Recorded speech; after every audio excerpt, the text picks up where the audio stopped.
Shabbat Shalom and welcome to Thought for Shabbat.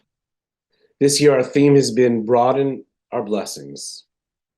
How do we do that? What does that even mean? This Sunday I'll be teaching a class asking the question, how does one become a blessing? We know from the book of Genesis in which God says to Abram, you shall be a blessing. You shall be a blessing. And we tell our kids to go out and be a blessing. But what does it mean for us to be a blessing? At the end of Shabbat services, we place our hands on our children's heads and we say, may you be like Ephraim and Manasseh, like Sarah, Rebecca, Rachel, and Leah. To me, simply, being a blessing is enacting what you imagine God would do in interactions with the world and with each and every human being.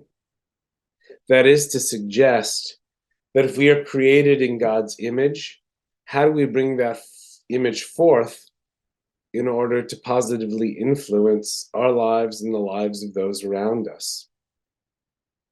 When we think about being a blessing, it doesn't mean that we have to compromise anything within ourselves or anything about ourselves, but it pushes us to be our best selves, to rise above whatever angst it is that we might feel, whatever anger it is that resides within us, which are all natural and human kind of emotions that we can and ought to feel.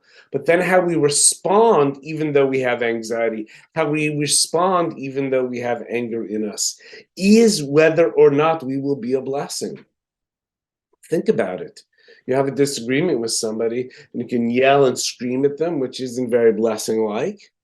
Or you thoughtfully listen and then you thoughtfully respond. And you do your best to make sure that the message is received in the way it was intended. And that is with an open heart and with kindness, even if it is a disagreement, even if it is coming from a place of disappointment. Being a blessing is easy to do when things are good and you or me are in a good place. But it's much more challenging to do when we are subject to the frailties of our human emotions.